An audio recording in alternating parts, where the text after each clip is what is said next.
ce soir, permettez-moi de vous apporter le message sous la forme d'un encouragement, et c'est ce que j'avais à cœur de le faire ce soir, de nous encourager de la part du Seigneur. Je considérais ces quelques jours derniers, les circonstances dans lesquelles nous vivons. Les circonstances ne sont pas évidentes. On vit dans un contexte où on est comme sur un fil. On a l'impression que ça peut basculer un jour ou l'autre, chaque fois qu'on entend qu'il va y avoir une allocution d'une autorité gouvernementale. On est scotché à notre téléphone, à notre télé, à notre radio. On a peur, on se dit, Seigneur, va-t-on être confiné ? Est-ce qu'on va connaître un couvre-feu ? Est-ce qu'on va vivre à nouveau des temps comme on a connu il y a quelques mois de cela ? Et on vit des temps d'incertitude presque. Et on vit des temps assez compliqués, assez difficiles. Mais ce qui m'encourage et ce qui doit nous encourager ce soir, c'est que la Bible nous parle de tels temps. C'est que la Bible ne se tait pas dans de telles situations. Dieu ne cesse pas de parler parce que les circonstances deviennent difficiles. Au contraire, il nous laisse dans la parole de Dieu des richesses qui nous permettent justement d'être encouragés quand nous vivons de tels temps. Alors on va ouvrir la Bible dans un texte peut-être que vous n'avez pas l'habitude de feuilleter, vu qu'il s'agit de nouveau d'un petit prophète ce soir. Il s'agit d'Habacuc. Donc on va aller dans le livre d'Habacuc. On va lire quelques versets du premier chapitre. Et si on aurait voulu être juste ce soir, on aurait lu tout le livre en entier. Mais je vous épargne cela ce soir, faites-le chez vous. On va lire quelques versets du premier chapitre, les 7 premiers versets, pour être juste, et on va feuilleter au fur et à mesure le livre d'Habacuc dans le message. On fait la lecture ensemble, Habacuc, chapitre 1er. Nous lisons « Oracle révélé à Habacuc le prophète. Jusqu'à quand, ô Éternel, j'ai crié et tu n'écoutes pas. J'ai crié vers toi la violence et tu ne secours pas. Pourquoi me fais-tu voir l'iniquité et contemples-tu l'injustice ? Pourquoi l'oppression et la violence sont-elles devant moi ? Il y a des querelles et de la discorde s'élèvent. Aussi la loi n'a-t-elle point de vie ? La justice n'a-t-elle point de force ? Car le méchant triomphe du juste et l'on rend des jugements iniques. » On peut s'arrêter là pour l'instant. Amen. Le texte est particulier. Rappelez-vous, si je ne me trompe pas, il doit y avoir à peu près 2 mois, on parlait de Job un samedi soir toujours, et on voyait aussi dans le livre de Job des paroles du même Accabi avec des questions à l'Éternel. Et là, il s'agit d'un serviteur de Dieu qui pose des sacrées questions à l'Éternel. Jusqu'à quand ? Seigneur, jusqu'à quand ? Et il nous faut comprendre le contexte de ce livre d'Habacuc. Habacuc est un prophète qui a exercé son ministère dans les dernières décennies du royaume de Juda. Des temps difficiles, des temps où le peuple de Juda s'est détourné de l'Éternel, des temps où le peuple s'est tourné vers l'idolâtrie, où le peuple ne respectait plus la foi en Dieu, où il ne respectait même plus Dieu, des temps où c'était difficile, des temps où les fondements semblaient être renversés, bouleversés. Le peuple ne semblait plus trouver son plaisir dans la loi de l'Éternel, mais s'éloigner, s'éloigner et s'éloigner encore. Et ce prophète, ce serviteur de Dieu, il est au milieu de ce peuple et comprenez tout l'empressement de son cœur à s'attendre à ce que Dieu intervienne.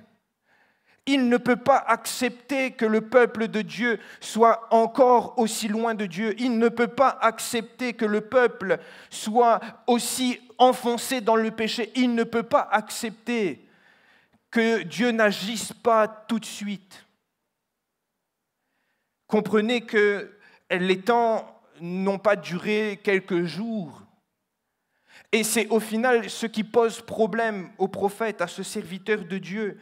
Ce n'est pas que Dieu n'est plus là ou qu'il n'agit pas, c'est qu'il prenne le temps d'agir. Habacuc, il a confiance en son Dieu. Habacuc, il croit en l'Éternel, mais il ne voit pas le secours arriver. Il ne voit pas Dieu agir. Et ce n'est pas par rapport à sa propre personne, comprenez-le bien ce soir, mais c'est par rapport aux circonstances, c'est par rapport au peuple. Habakkuk s'attend à ce que Dieu fasse justice pour Juda et envers Juda, parce que Juda s'est égaré. Habakkuk est aussi conscient qu'il y a cette puissance militaire qui est en train de s'intensifier à côté, les Babyloniens. Habakkuk est conscient qu'il y a cette menace présente, cette menace grandissante des Babyloniens envers le peuple de Dieu. Et Habakkuk, il est juste dans son raisonnement en se disant, mais il faut que le peuple se réveille, il faut qu'il y ait une action du Seigneur, il faut que Dieu agisse envers son peuple. Et le texte que nous avons lu nous montre que ce n'est pas la première fois qu'il prie. Il dit au Seigneur, j'ai crié, tu ne me secours pas. J'ai crié et tu ne m'écoutes pas. Comprenez bien que c'est une forme dans laquelle Habakkuk écrit, c'est sous une forme de la complainte. Habakkuk, il est juste face à un fait. Il s'attend à l'action de Dieu, mais il ne la voit pas arriver. Et les temps difficiles continuent et continuent encore. Dieu va répondre à Habakkuk. Dieu va dire à Habakkuk que son jugement était préparé et qu'il allait agir. Et la Bible nous dit, et c'est Dieu qui parle, il va dire « Je vais susciter les Chaldéens ». C'est au verset 6. « Voici, je vais susciter les Chaldéens ». En d'autres termes, Dieu dit à Habakkuk « Je vais agir par le biais des Babyloniens ». Parce que c'est eux qui s'agit à ce moment-là. Dieu dit à Habakkuk, je vais utiliser les Babyloniens pour juger Juda. Et là, de nouveau, deuxième complainte d'Habakkuk dans ce chapitre 1er. Et c'est à partir du verset 12 que nous voyons cette deuxième complainte. Si Habakkuk au début disait au Seigneur, jusqu'à quand ? Au verset 13, il dit, pourquoi regarderais-tu les perfides et te tairais-tu ? Quand le méchant dévore celui qui est plus juste que lui. Et si vous lisez des versets 12 au verset 17, il y a cette incompréhension. Il demande au Seigneur, pourquoi ? Pourquoi tu agis par le biais des Babyloniens ? Parce qu'il juge que cette nation de Babylone est plus méchante, plus perverse, plus pécheresse que Israël. Et il dit au Seigneur, tu ne peux pas utiliser Babylone quand même, pas eux. Et Habakkuk est là complètement désemparé. Il criait au Seigneur jusqu'à quand ? Et quand il entend le verdict de Dieu, il dit Seigneur, pourquoi tu veux agir comme ci ? Pourquoi tu fais les choses de cette manière ? Ce texte est atypique et ce livre de Habakkuk est atypique. On pourrait le ranger avec Jonas. Pourquoi ? Parce que dans ce texte, on ne voit pas un oracle de Dieu destiné au peuple directement. On ne voit pas une parole que Dieu donne à Habakkuk pour le peuple. On voit un entretien, entre guillemets, entre Habakkuk et Dieu. Et dans cet entretien, Habakkuk, je l'ai dit, est perplexe. Il ne comprend pas comment, il ne comprend pas pourquoi, et il ne comprend pas jusqu'à quand. Je le dis, c'est un message d'actualité. Pourquoi ? Parce que je note qu'en ce moment, par rapport au contexte dans lequel nous vivons, beaucoup de personnes se posent les mêmes questions qu'Habakkuk. On est face à la réalité, à la pression. Pression de ce virus, et il faut le noter, cette pandémie fait des ravages. Partout. Cette pandémie affecte tout le monde. Ce virus ne fait au final exception de personne. On a l'impression qu'on ne peut pas le limiter, qu'on ne peut pas l'encadrer, qu'on ne peut pas le retarder. On vit comme sur un fil, sous la pression de revenir en confinement, d'être arrêté, même par rapport aux activités de l'Église. On est aussi suspendu à nos téléphones, à savoir s'il va y avoir une nouvelle allocution, si on va toujours avoir la possibilité de se réunir. Et je note et j'ai entendu des personnes prier ainsi le Seigneur. Jusqu'à quand, Seigneur? Jusqu'à quand? J'ai aussi entendu des patrons d'entreprises, et là je parle de la métropole, alors qu'ils annonçaient à nouveau un confinement, ces patrons dire, Seigneur, pourquoi? Pourquoi tu permets que les circonstances soient comme ça? Pourquoi tu ne plies pas les choses d'une autre manière? Pourquoi tu ne fais pas tendre les choses d'une autre façon? Seigneur, pourquoi tu ne frayes pas un chemin là? Vous voyez, c'est au final un état d'esprit de ce serviteur de Dieu auquel on arrive très bien à s'apparenter et à le comprendre. Parce que qui ne s'est jamais posé ces deux questions? Seigneur, jusqu'à quand et pourquoi? Le pauvre Habakkuk, il est là et il aspire au secours. Il aspire à voir les choses changer. Et il a le bon réflexe. La Bible nous dit qu'il dit « Je vais monter sur ma tour » et il va attendre ce que l'Éternel a à répondre. S'il est plein de plaintes, c'est vers l'Éternel qu'il se tourne quand même. Et c'est la raison d'être de ce texte, parce qu'Habakkuk ne parle pas seul, ce n'est pas un monologue, mais l'Éternel lui répond. L'Éternel va agir et comme je vous l'ai dit, il a déjà répondu à la première question, jusqu'à quand? Dieu va lui dire « Je vais envoyer les Babyloniens ». Habakkuk va répondre « Pourquoi ?» Et là, Dieu va lui révéler quelque chose de différent. Et je crois que nous avons aussi besoin, dans ces temps si particuliers, dans ces temps au final où il y a la pression, la tension, dans ces temps où nous sommes comme suspendus à un fil, ne sachant pas si la semaine prochaine on se reverra dans de telles réunions, ne sachant pas si notre quotidien va être de nouveau bouleversé, nous avons besoin aussi de nous réfugier vers l'Éternel. Nous avons besoin aussi de faire comme Habakkuk, même si au final nous avons plein de questions par rapport à la situation, même si nous soupirons après le secours, nous devons le faire devant le Seigneur. C'est devant l'Éternel que nous sommes appelés, au final, à parler, à vider notre cœur et à écouter aussi ce que Dieu a à nous dire. Et j'aimerais voir maintenant avec vous ce que l'Éternel va dire et va révéler à Habakkuk dans tout ce chapitre 3. Ce que l'Éternel va dire à Habakkuk, ce qui va lui être montré et ce qui va au final changer son état d'esprit, parce que remarquez que la fin du texte dit « Toutefois, je veux me réjouir en l'Éternel, le Dieu de mon salut. L'Éternel, le Seigneur est ma force. Il rend mes pieds semblables à ceux des biches et il me fait marcher sur des lieux élevés. » Lui-même qui était accablé, qui a dit vouloir monter sur sa tour pour écouter ce que l'Éternel avait à dire, à la fin, il dit que tu rends mes pieds semblables à ceux des biches et tu me fais marcher sur mes lieux élevés. Il y a un changement d'attitude, il y a quelque chose qui a permis à Habakkuk de changer d'état d'esprit. Et la première chose, nous le voyons au tout début de ce chapitre 3, du verset 3 au verset 7. Versets qui sont écrits sous une certaine forme poétique, un poème ancien, avec des termes qu'on retrouve aussi dans Naoum, dans Michée, dans Exode, lorsque Dieu se révèle. Et on pourrait lire ces quelques versets qui disent « Sa majesté couvre les cieux et sa gloire remplit la terre. C'est comme l'éclat de la lumière. Des rayons partent de sa main. Là réside sa force. Devant lui marche la peste et la peste est sur ses traces.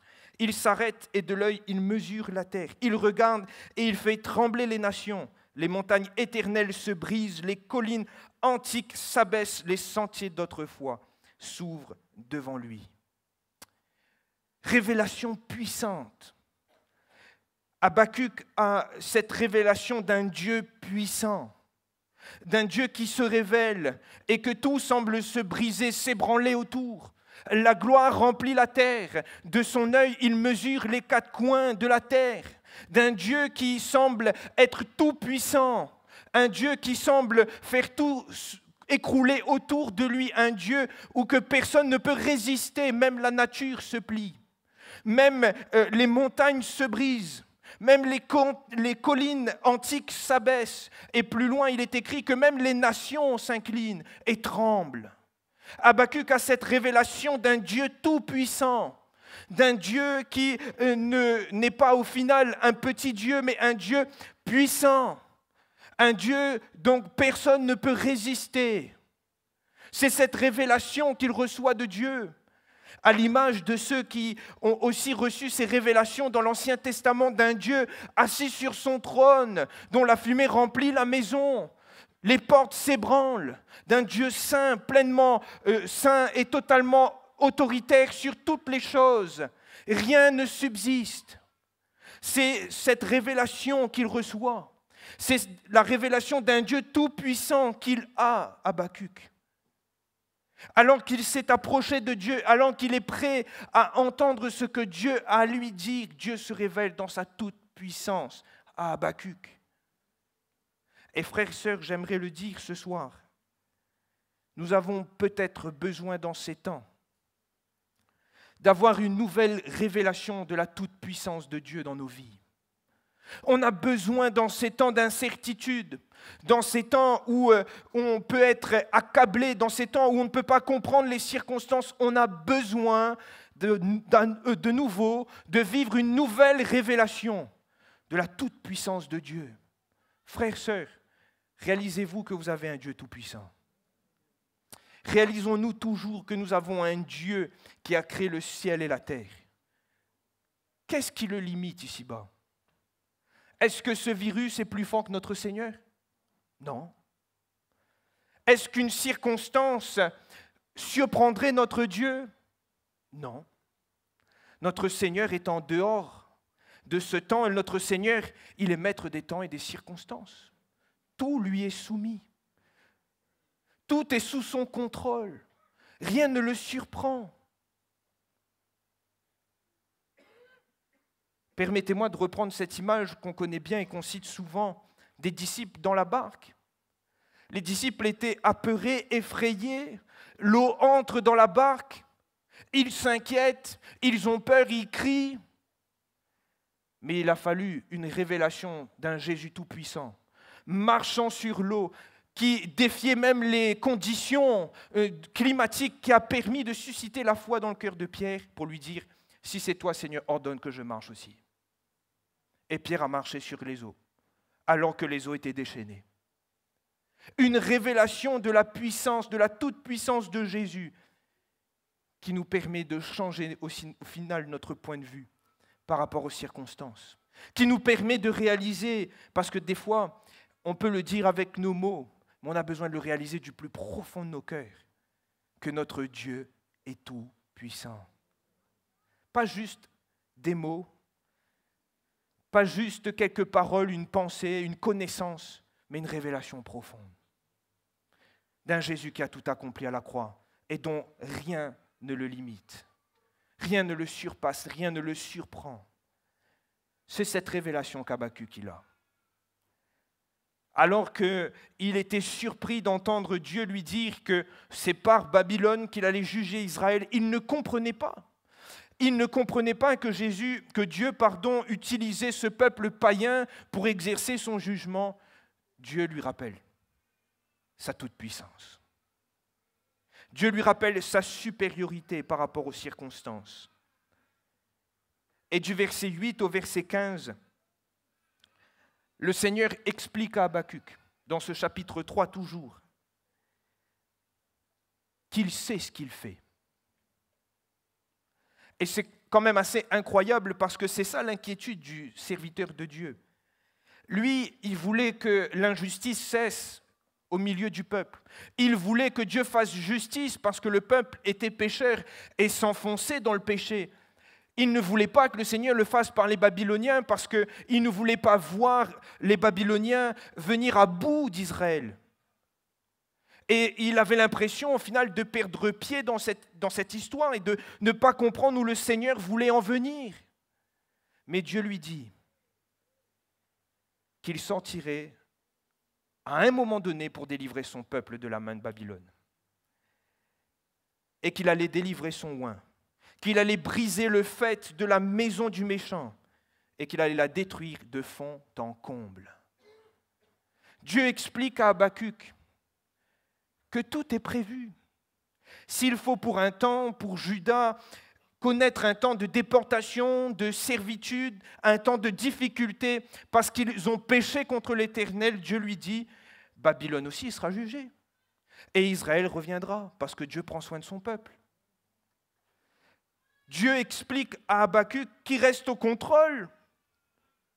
Dieu explique à Habakkuk que les Babyloniens et ce roi qui semblait être tout puissant dans la mentalité, il se voyait même Dieu. Dieu explique à Habakkuk, mais ce roi n'est pas supérieur à moi.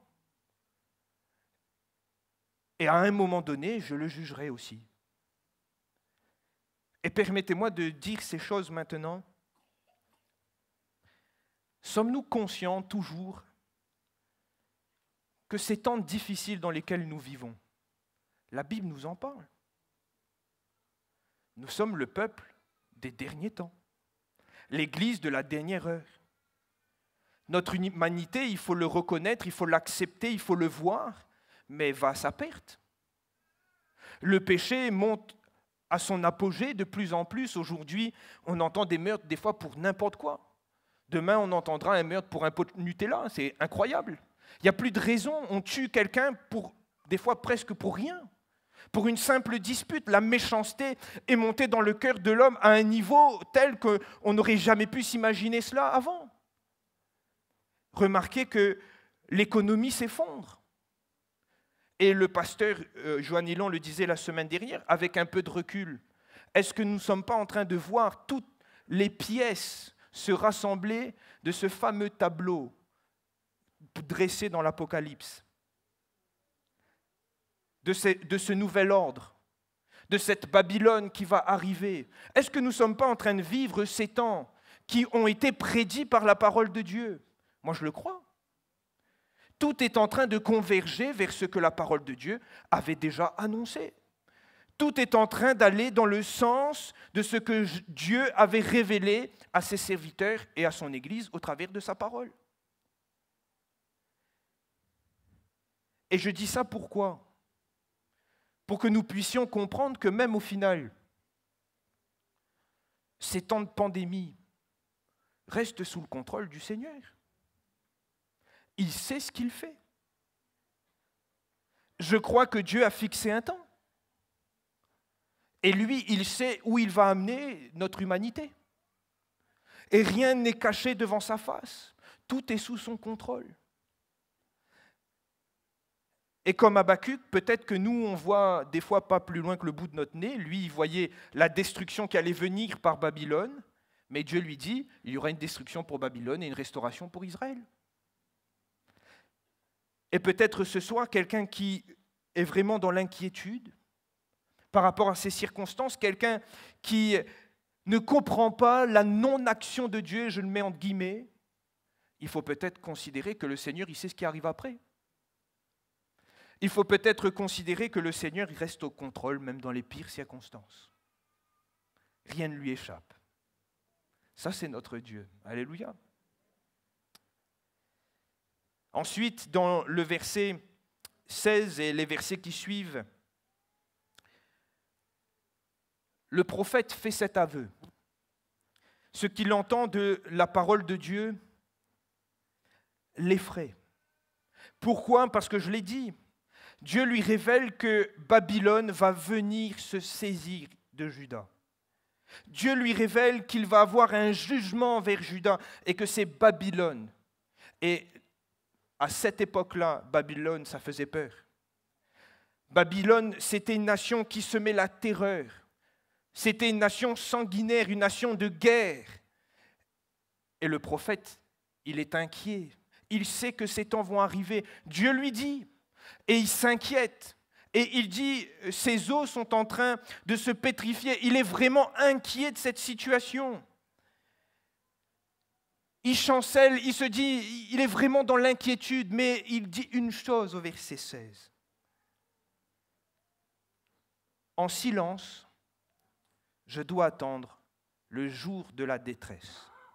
J'aime bien cette traduction parce que dans certaines traductions, il est écrit qu'en silence, je dois attendre le secours de l'Éternel. Mais dans le texte original, il nous est fait parler du fameux jour de la détresse qu'allait connaître Juda. Et cette parole du prophète Habakkuk fait écho à cette même parole de Dieu dans le chapitre précédent, versets 2 et 4. Texte qu'on connaît très bien et qu'on cite souvent, des fois même hors contexte. Texte qui nous dit que c'est une prophétie dont le temps est déjà fixé. Elle marche vers son terme, elle ne mentira pas si elle tarde. Attends-la, car elle s'accomplira certainement. Cette prophétie dont il est question, c'était le jugement de Juda par Babylone.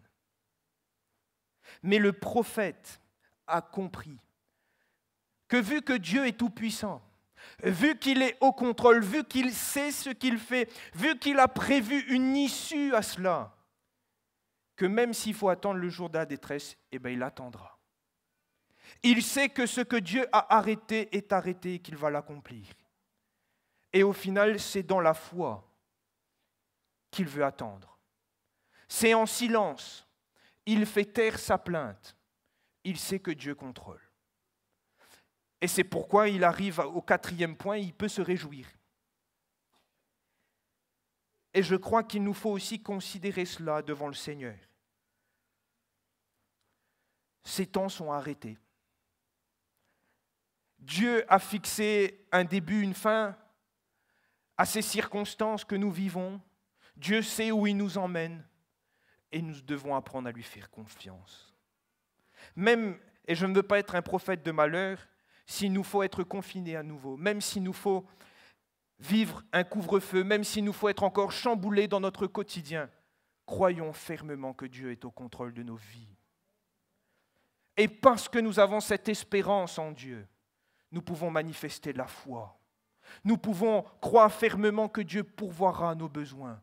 Croire fermement que Dieu il nous aidera. Croire fermement que Dieu nous secourra dans ces temps. Croire que Dieu peut, que Dieu connaît son peuple et qu'il a aussi prévu des bénédictions en réserve pour nous. J'arrive à cette dernière réalité, c'est la fin du texte de ce chapitre 3 et du livre. Parce qu'il a considéré ces choses, parce qu'Habakkuk a réalisé, il a eu cette nouvelle révélation de la puissance de Dieu dans sa vie, un Dieu qui ébranle tout sur son passage, un Dieu tout-puissant, parce qu'il a réalisé que Dieu était au contrôle, qu'il avait préparé une suite et une issue à ces circonstances, parce qu'il savait qu'il fallait maintenant attendre et que ce que Dieu avait arrêté allait s'accomplir. Il décide de sortir de sa plainte. Et il décide maintenant de contempler Dieu et de se réjouir. Et il ne se réjouit pas de n'importe quoi, c'est ce que je note. Il se réjouit de son salut. Frères, sœurs, je crois qu'il est bon pour nous, dans ces circonstances qui sont pénibles, difficiles, dans ces circonstances où nous pouvons être dans l'incertitude, réaliser toutes ces choses, que Dieu est tout-puissant, qu'il est au contrôle, qu'il a arrêté les temps. Mais on a besoin aussi d'apprendre à faire taire notre plainte et à bénir le Seigneur. À louer Dieu, pourquoi ? Parce que nous sommes sauvés, frères et sœurs. Parce que nous, même si ce monde passera, même si il faut le monde passer par le jugement, nous sommes sauvés.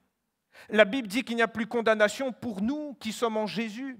La Bible dit que nous sommes assurés d'être avec Jésus dans le ciel. Et même si les circonstances sont pénibles, même si les temps de notre pèlerinage sur cette terre semblent se rendre de plus en plus difficiles, mais ce qui fait notre joie, c'est notre espérance.